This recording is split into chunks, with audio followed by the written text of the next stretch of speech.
What is going on, everybody? This is the All Access podcast coming to you live once again, leading up to the Philadelphia Eagles game, coming out of the Dallas Cowboys game, going through this very difficult NFC East division. We say with a laugh. But tonight we got Gray coming in here. So, Gray, how you doing? Doing great, man. Excited to do the show today. I woke up and I thought about it and I shot you a text and here we are. So yeah, because excited. there's a lot of really important things to be talking about today, man. We have recent news that happened in the trading world. We're coming out of the Cowboys game. We haven't really been able to discuss that. There's just a lot of things happening. But overall, how's your day been so far? 10 out of 10, 9 out of 10, 8.5? Where we at? Man, it was a productive day at the office. Had a good one.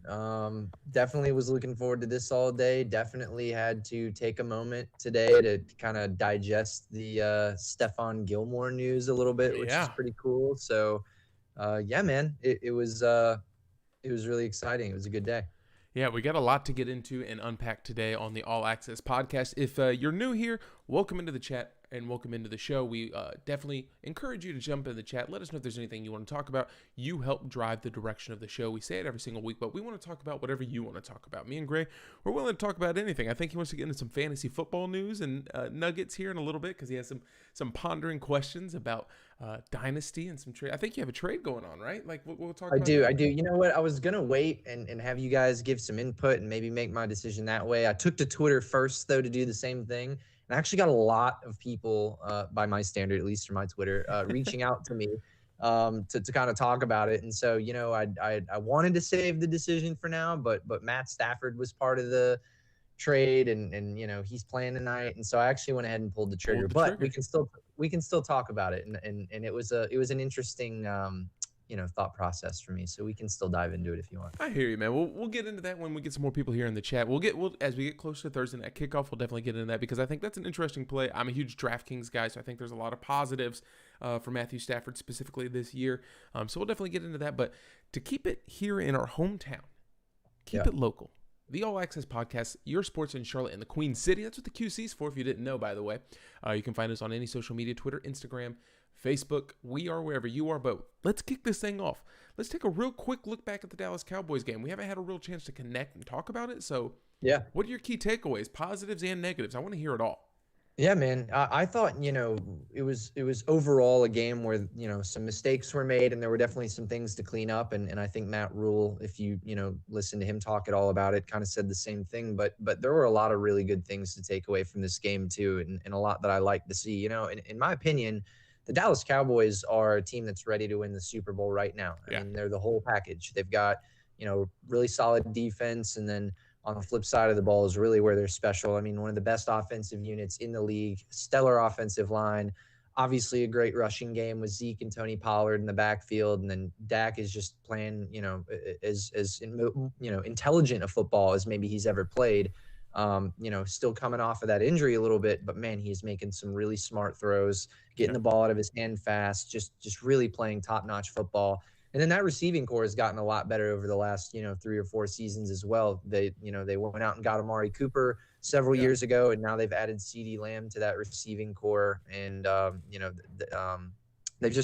offense is a very complete offense, and Dallas is a win now team. So for us to go, travel down to Dallas and play them down to a 1-possession game, never gave up in that game, even though there were definitely times where the Panthers could have put their heads down. I was really proud of the team, that they hung in there, especially considering how young of a team, this is, and that was their first loss of the season. It would have been really easy for them to, kind of get off track and lose sight of, the big picture a little bit. And they didn't. They locked in. And they trusted, their team and their system and their play calling and their talent. And, a couple plays go the other way, Bradley, and that's a different ball game. A couple calls by the officials go another way or two. I mean, it's a different ball game. That's what I was going to say. I mean, you have you can point at a million things in a game that turn the tide of a game. But the first or second fumble from the hit by Jeremy Chin, where forward progress was stopped, and no one's buying it because it was a horrible call. The NFL should have come out and said it was a horrible call. Dallas Cowboys ends up going down the field. I believe they scored a touchdown, missed the extra point on that one. So that's a 6-point swing right there. Panthers could have had the ball a little bit ahead of midfield. A great opportunity to put at least 3 on the board. You're looking at a 9-point swing, and then at that point, that's the game. So right. Well, and the Panthers had just scored already. So, yeah. I mean, they potentially, if the Panthers score a touchdown, they go 14-0. Not only does that change the momentum of the game, Bradley, but it also changes the approach from a coaching standpoint for Dallas. They suddenly have to change the way that they play offense and get a little more aggressive. And same thing on the defensive side. They probably have to play a little more aggressively, which might have opened them up to some things where we could have exposed them with some different strategies. So, absolutely, if those calls go a different way, that it suddenly becomes a much different ball game, and it's hard to sit and harp on those because every game has calls that could go here and there. But that was definitely a big one, definitely one where I think everybody can look at the footage and say, that was pretty ridiculous. But you got to play through things like that.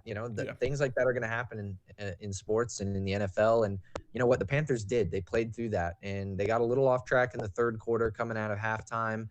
The Cowboys, had adjusted in the running game a little bit, which they did a good job with. But tell you what, man, Sam Darnold battled back. He showed up to play on Sunday, and it was exciting to see. I think there's a lot of promise for this Panthers team to take, like I said, a Super Bowl ready Dallas team down to one possession, and a couple things go different, and the Panthers are ahead in that game. And consider this, the Panthers are missing their best offensive weapon in Christian McCaffrey. Very true. As well as their best cover corner in J.C. Horn. So you're missing 2 huge significant pieces on both sides.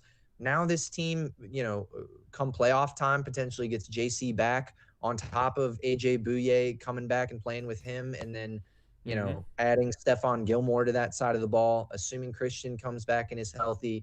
If the Panthers find Dallas in the playoffs, I absolutely think that's a winnable game for the Panthers, even if they have to go back down to Dallas to play it.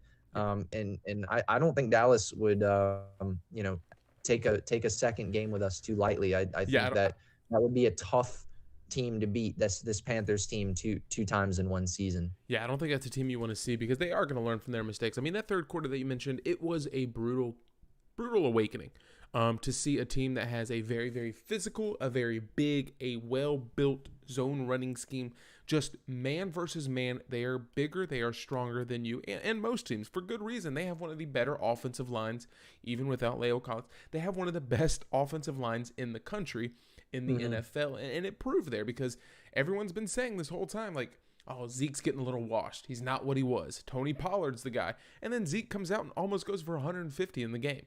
Most of against that coming the best rushing defense in the NFL. Exactly. Against what we thought was the best rushing defense in the NFL. Yeah, and I mean, on the first drive alone, they had, 72 rushing yards, it felt like? It was insane to just get smashed in the mouth like that in that game. But hey, it's a rude awakening. You wake up and now you're staring at 5 straight 1-3 teams that you get to face off on the next 5 weeks. You get these guys in here like Stephon Gilmore, AJ Bouye is going to get a little bit more comfortable. CJ Henderson's going to get comfortable on the backside. That's right. And you have a great opportunity to fix these problems before you face the very difficult end of your schedule with, the Bills, the Bucks, seeing the Saints again if they can get their things worked out. So it's going to be interesting to see how this team is able to bounce back. We can blame it all we want on the calls from the referee, but that's not the only thing that resulted in this game being a loss. Sure. But to take away some positives, as you were saying, man, this team fought until the very end. At the end of the third quarter, I was thinking, oh, here we go, man. It's going to be washed. They even pulled out Trayvon Diggs on defense because they were, what was it, asset management or something they wanted to call it? The LeBron James rule, basically, in the NFL is stupid. But they wanted to sit him out and bring him out for a little bit. And it's like, man, this game is going to be brutal. But hey, the rushing leader in the NFL was not going to let that happen. More touchdowns than any other running back, man. Sammy was not going to let that happen. He was not taking it lightly. Dude, and I love to see it, and I think he took the mistakes he made a little personally too. I mean, I would say that at least one of those 2 interceptions were just blatantly, a misread of his coverage, and so, Trayvon Diggs capitalized on that. He's a really impressive corner so far in his career. One thing that I think the Panthers are going to look back on with Trayvon Diggs and looking at that game a little bit is Trayvon Diggs is a guy who plays so aggressively when it comes to his coverage. He bites really, really hard. He's often a guy who's going to jump the first cut. And so, you saw with that interception on the out route, he was right there to try to jump that route. And he got to the ball first because he was already running before Sam had ever thrown the ball. I think Matt Rule and those guys are going to kick themselves a little bit because they never really took advantage of a double move on him in a couple of situations where I absolutely think that they could have. The pick where he had over the middle where Sam just was trying to throw a seam route. I just blatantly think that Sam didn't see him jumping down on the coverage. He'd kind of left his zone a little bit to, kind of chomp more down inside and cover that seam route. Had Sam made the check and looked out towards the sideline, maybe he finds that route open because Trayvon was cheating in. But instead, Sam just doesn't see him, throws that ball to the seam, and Trayvon's 2 steps away to jump the route. I think probably as soon as it left Sam's hand, he knew that it was going to get intercepted. But couple double moves on Trayvon Diggs, I think could have burned him. DJ Moore still had several plays where he was winning that matchup. And you get a young corner like that's confidence down, it changes the way that they play defense, and it changes the way that, that they're going to approach each play from a mental standpoint. Every guy's going to say he approaches every play and every down the same way, but you get burned a couple times and you let DJ Moore rack up a few touchdowns on you. And that's going to start to get to your head a little bit. And you can take a really confident guy and break him down really quick on the outside there. Yeah. I would have liked to have seen them put a little more pressure on Trayvon Diggs by using double moves. Suddenly he can't chomp down on the route as hard and he can't play his style of defense because he's, now he's like, oh, that double move's coming. I better be ready for that. And then maybe he's second guessing himself, and you can throw a guy off by using things like that. And I think they took him a little lightly on Sunday. I think they focused a little bit more on, trying to protect Sam Darnold in the pass game. And they kind of forgot about, one of the best young corners in coverage right now. Yeah, and it's unfortunate because people are going to definitely hone in. Don't get me wrong. 5 interceptions through 4 games is phenomenal for Trayvon Diggs. Right. Like, you cannot take that away from him. He is excelling at what he does best, which is be aggressive, like you said. But let's not, skimp away from DJ Moore. Still had a fantastic game, right? Even though he was matched up against him, those 2 interceptions absolutely hurt because it was in the process of trying to catch up from behind as already.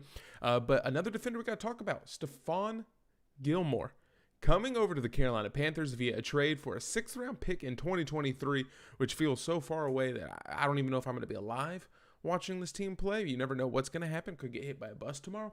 But Stephon Gilmore, man, that's Scott Fitterer deserves. I don't know what they're paying this man, but he needs a higher percentage of ticket sales because this man is going to be putting butts in seats all year long with this defense. Man, I absolutely agree. And what I really see from him is him taking an approach similar to when he was the assistant GM in Seattle when they won their Super Bowls. Yeah. I mean, he's building a Legion of Boom. Legion of Boom. I'm App State fan over here. Legion of Boom in Carolina. I mean, he's gone out and solidified that front 7 a little bit extra. There were some pieces that were already there when he showed up, but he really got that unit kind of rounded out. And then, he drafted his back end and they got Jeremy Chin. They got, JC Horn, who obviously is injured, but he'll be coming back. They were scouting CJ Henderson all year in the offseason, 2 off seasons ago, and suddenly they get him in a trade from Jacksonville as well. That's another guy that Fitter specifically is going to bring through the door that was on his radar. So he's building a Seattle-like defense, here in Carolina.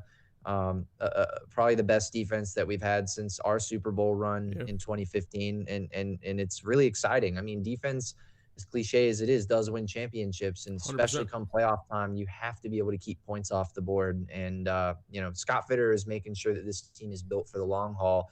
And you add a guy like Stephon Gilmore, and it only solidifies that further because you're taking a guy who won Defensive Player of the Year 2 years ago, and you're putting him with Dante, who's in his, I believe, 3rd or 4th, I think it's 4th season. Yep. And then, obviously JC is a rookie and CJ in his 2nd year. You're giving these young corners a really fantastic opportunity to learn from a true proven veteran who has been in won Super Bowls, multiple Super Bowls. Defensive Player of the Year, as I mentioned, a hometown kid from Rock Hill, South Carolina. He knows what it's like to be a fan of the Panthers and to, what it means to us as fans to have a small market franchise find success. I'm not sure that there could have been a more perfect player for the Panthers to go after in terms of mentoring some of these young secondary players. And I'm not sure that there was a better landing spot for Stephon Gilmore, to be honest, to a place where he is not going to be relied on super, super heavily, but will get to contribute from day one and absolutely will pass on his talents to this defense, which will pay dividends for years to come. I mean, Scott Fitterer is not only making moves to win now with Gilmore, but he's making moves to win later with our other corners who are going to learn from him. It's a genius move. I'm ecstatic about it. Yeah, and he's brought in Scott Fitterer's brought in a lot of people recently. I mean, C.J. Henderson and Stephon Gilmore, and people are thinking like, where's this money going to come from? Don't worry, guys. Like, finally, you have someone who comprehends how to do a financial situation. Like, there's money coming off the books next year. The Teddy thing finally over. Some of the bad defense. There's a lot of contracts that are finally ending going into next year, and even more cap room will be opening up. They will still be able to keep Dante. They'll be able to hopefully resign Hassan Reddick, Stephon Gilmore. DJ Moore is another one. If Stephon Gilmore's at 60% of what he was as a defensive player of the year, I would absolutely take that to come back to, like you said, be an excellent mentor to Dante Jackson, who I think is playing out of his mind well right now. Like one of the best open field tacklers that I remember seeing. I don't know what Jeremy Chin has taught him over the last year and a half, but like Jeremy Chin came out like a rocket as a tackler. Yeah. And now, Jeremy Chin came out as a rocket, and Dante Jackson has really made some great open field tackles, shedding blockers and wide receivers this year. Like, I'm really impressed by him. I'll tell you what's impressive about Dante too, that I've really always liked about him, especially when he was at LSU, is his closing speed is on another level. I mean, Phenomenal. You're not going to get. You could look at every corner in this league, including the top guys. The big names, Ramsey and Gilmore and Tre'Davious White and all those guys. Not many of them are going to have better pure closing speed than Dante Jackson. Now they might do other things better than Dante.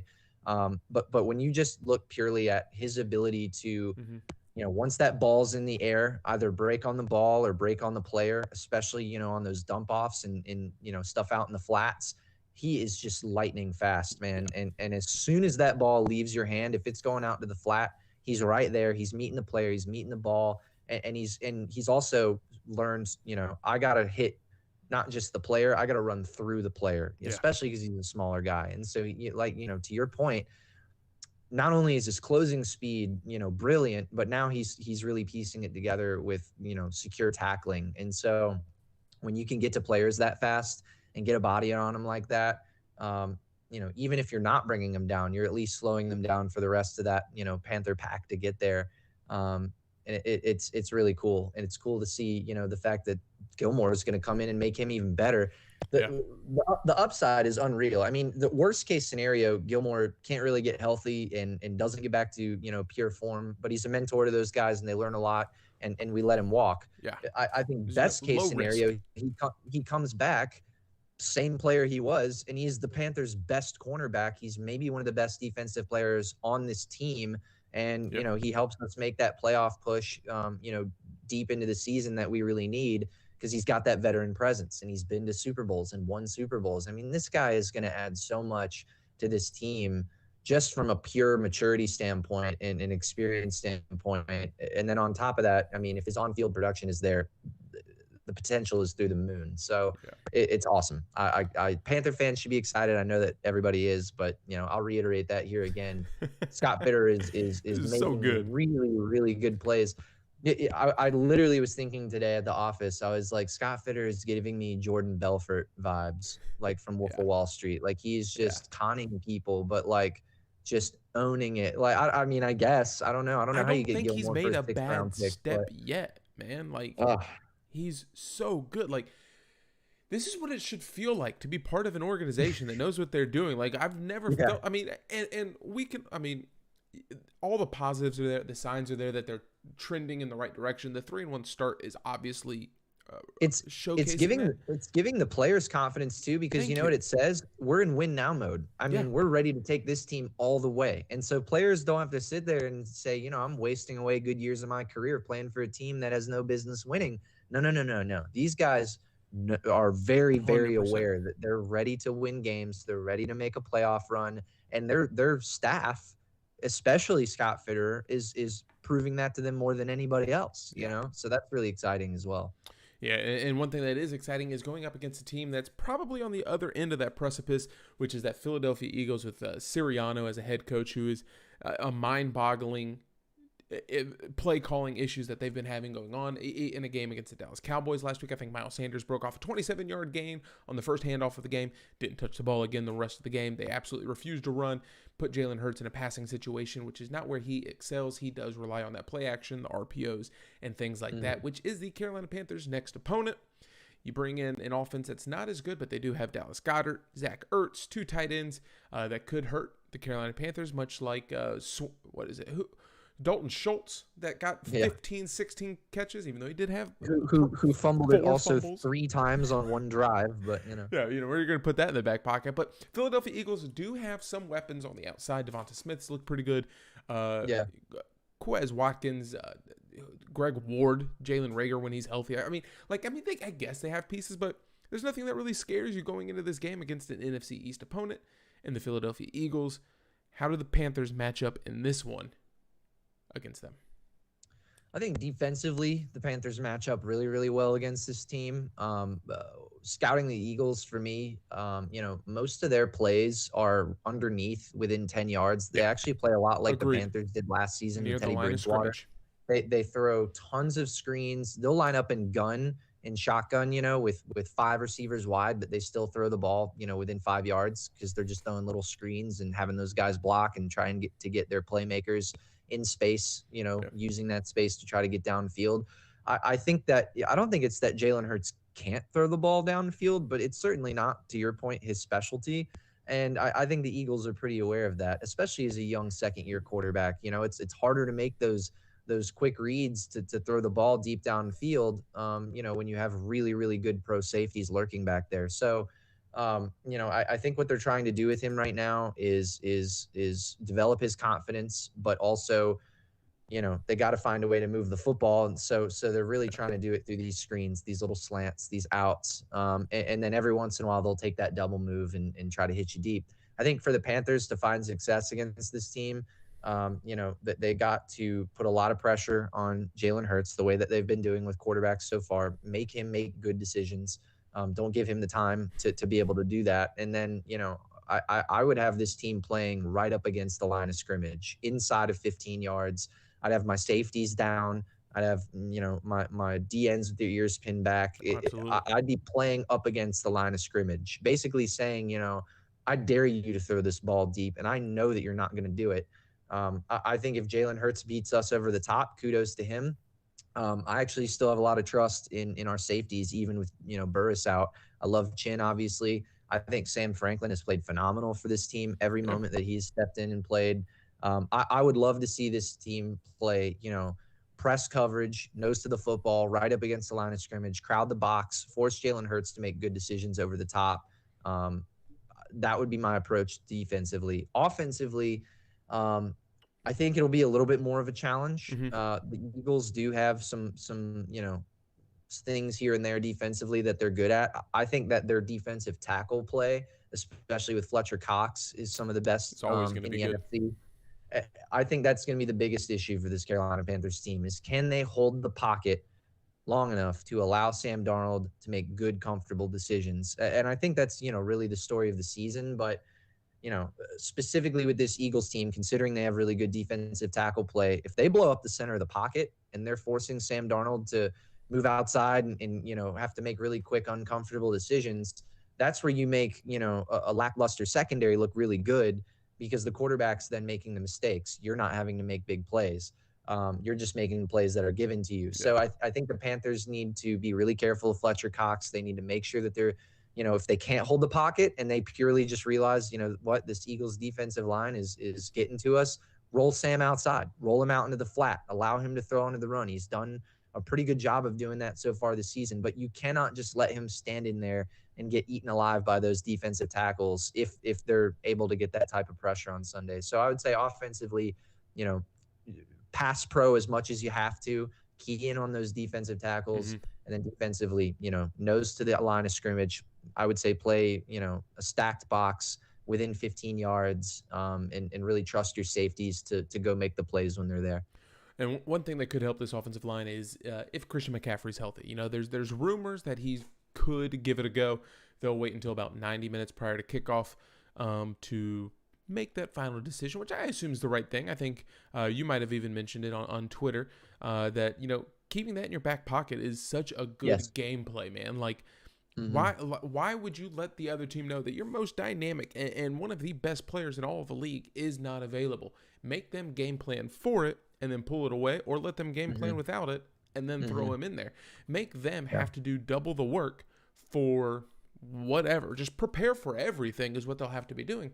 But Christian McCaffrey, he's a great blocking running back if you haven't seen him before. Chuba Hubbard has had some okay moments, but he's also had some not so great moments where it's very quick blocks. It's a easy chip. It's not as hard as you want to see him blocking. So maybe if he's not good to go, Royce Freeman's back there. Maybe Tommy Trimble's on that left side of the offensive line just to give them a little bit of help, because I don't care what the Pro Football Focus grades say, that left side of the offensive line, it's a problem. It's a real problem. Yeah. I think Dennis Daly was the highest graded defense or offensive lineman for the Carolina Panthers last week against the Cowboys, which is mind-boggling to me that he could do that when he's really not that good or hasn't been having that good of games recently. Right. Yeah. I mean, I think it's no secret to anybody that Taylor Moton is probably the bright spot on that offensive line, and anybody else would likely be interchangeable. There have been times where I feel like Matt Paradis really shines, and then there's other times where I feel like he really doesn't. You know what I mean? So he's a little bit of a consistency issue for me. I think there's a really, really good chance we see Brady Christensen start at left tackle this weekend. I actually do think that. He's been getting a lot of reps. Matt Rule has talked about him as one of two potential replacements on that left tackle spot. So I think that it's possible we see a rookie play this weekend. I'd love to see Deontay Brown get thrown into the mix. I think it is time to put the rookies that are ready to step up into a position where they have a chance to make plays and learn. If your offensive line is going to be unsuccessful, more times than not, let your rookies be unsuccessful. Let those guys, learn the trenches a little bit in the NFL, take a couple hits, like really learn what it means to be a part of an NFL offensive line in a live game situation. I think it could be really helpful for those guys. Potentially it would improve the way that they are in practice. And their confidence stepping, onto the field on game day. It's a lot different prepping for a game, knowing you're a starter, than wondering if you're going to touch the field. I'm telling you that there is a mental difference to that. So maybe if he were to go up to Brady Christensen on a Tuesday and say, hey, I'm starting you this Sunday, maybe that looks a little different than in practice the whole week than it would have had he not known, just because of that additive, fire of, hey, I'm going to be the guy on Sunday. So I'd like to see them start rotating in some of these rookies on that O-line. I think we will see that a little bit this Sunday. Yeah. And hopefully maybe we see Brady Christensen and maybe Deontay Brown or, whoever it is that they're going to plug in to that O-line to kind of spice up that unit a little bit Sunday. I hope they go make a play, because that's what Matt Rule's looking for, man, is guys to just go out there and be consistent and make plays. So, I hope that they are able to do that.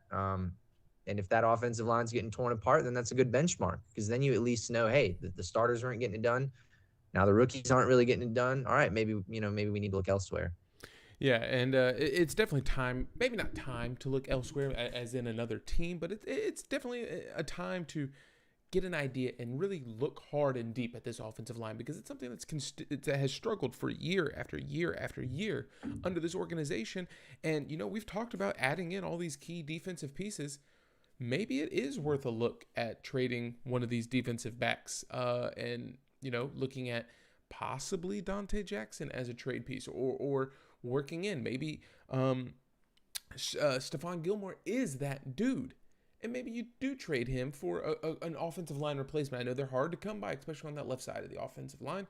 But maybe that is what it is, and we're going to be looking for one of those key pieces, because you have to keep Sam Darnold upright. You have to keep him safe, because without it, that's when he does get into those issues. That's when he does give that lollipop of a turnover over to the Saints. That's when he does find Trayvon Diggs twice in a game. Yeah. Give him time. Let these plays develop. He missed 2 deep balls, one to Robbie, one Yep. to DJ Moore, and then a wide open Terrace Marshall was running over the top. I mean, I think it was an incomplete pass anyway, but Terrace Marshall Jr. was open a couple of times, and I know we had at the beginning of the year, we thought he was going to be the guy to come out Yeah. of all of this and be a new superstar for the Carolina Panthers, and that hasn't Yeah. evolved into anything yet. Sure. I think that he could be utilized a little bit more in the offense. The funny thing is I feel like the reason hasn't been utilized as much is plainly not because he isn't good enough. It's just because they haven't had to. You know what I mean? Yeah, DJ Moore's been playing really well. When Christian was healthy, he was getting a large majority of the targets. Robbie's targets have suffered because other guys are playing really well. drastically. Yeah. So I, it's almost hard to say that it's a bad thing because I don't think it's because they're not playing well or they're not trying to get them involved. It's really just like, man, these other guys are making plays. Like, we're going to give them the ball. So I think there is going to be room to see Terrace Marshall get more involved. I think he will get more involved at some point. And I think he's good enough. I just think that right now, they've been finding success in what they've been doing. And what they've been doing has not necessarily included Terrace Marshall as much as we might have expected. Yeah. But I think that this team, like you said, it really comes down to just putting the pieces together. They're all there. If they can protect Sam Absolutely. Darnold, then he makes good decisions. When he makes good decisions, it winds up in the hands of playmakers. We've got the playmakers there to go score touchdowns. Offensively, man, we're set. Like, I know that people are looking at this O-line kind of scratching their heads, but Matt Rule has said multiple times, I feel like all the pieces are there. Potentially they are. And if they can put it together, then they're set. They've got everything that they need. So, this is a team that is very, very, very close to being a legitimate contender by anybody's standards, not just, a Panther fan who might be a little biased. So I think if they are able to kind of solve that offensive line thing a little bit, with that Gilmore signing today, it really, there's nothing left. There's nothing left to point at and say, there's a big hole, besides maybe that offensive line, maybe kicker, but even Zane Gonzalez looked, pretty good. I think especially last week against the Cowboys. So. Yeah, I think Zane did look good. I know we had a little bit of an issue with I think there was a missed kick as well as there was a possibly blocked one on that 55-yard attempt. But again, that kind of goes back to that offensive line, and they're going to have to get this worked out. So we have a couple more things you want to talk about here. If you have any fantasy football questions, drop it into the chat real quick. But we'll be getting out of here. Do you have any last words about this Eagles-Panthers matchup? Do you want to give a score prediction or anything? Man, I would say that, like I said earlier, I think that the Panthers have all the tools in the bag to beat the Eagles. Yeah. I think they got to keep Jalen Hurts under control and contain, put a lot of pressure on the ball at the line of scrimmage. I think that we get away from this game keeping the Eagles under 20 points. And I think we come out of this game scoring more than 20 points. So I'll go 27-17 Panthers. Okay. But I think that's a comfortable 27-17, maybe a garbage time touchdown for the Eagles. I think this Panthers defense is going to look really good against Jalen as long as they can kind of keep him in check. In terms of fantasy football, I'll go ahead and just run this by you, Bradley. Let's hear it. Today I was offered, and this is funny. So last week I traded for Dak Prescott. The week before he played Carolina, I started him with him playing against Carolina. It was very, very, that's a challenging thing as a Panthers fan to watch your starting fantasy quarterback in Dynasty also play against your franchise. But I had to do it. I had to think beyond just Panthers versus Cowboys for 1 week of the season. I'm thinking about my fantasy team. It's Dynasty, so it's seasons to come. It's a real GM moment, man. It was, and I pulled the trigger. And guess what? Unfortunately, Dak Prescott scored 4 touchdowns. So it ended up, paying some dividends for me in fantasy. This week, yesterday, or it might have been today, actually, I was offered my other quarterback. We start 2 quarterbacks in this league in the starting lineup. My other QB right now, or before, was Matt Stafford.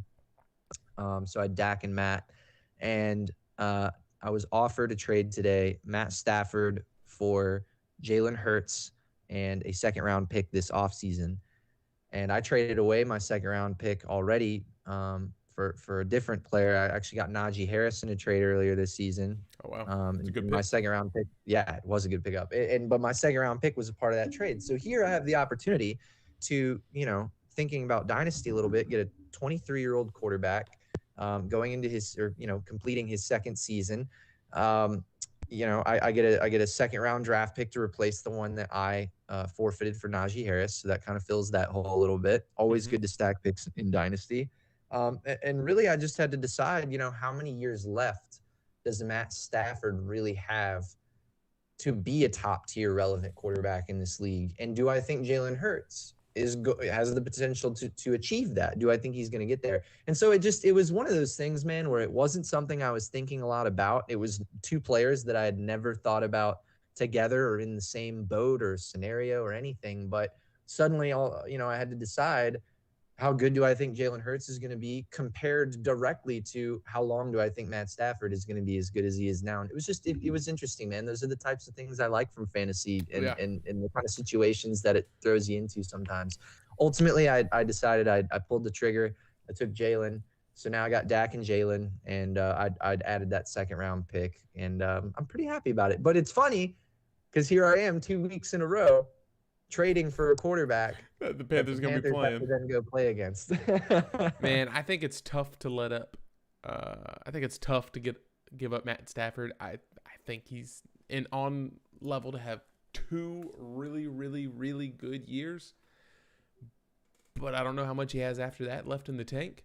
At 33, man, it was a tough one. It's like he's one of those guys where he might play 6 more good seasons. You better hope Jalen Hurts is not wiped out by a bad coaching staff that's looking to just start over next year. Yeah. I hope not.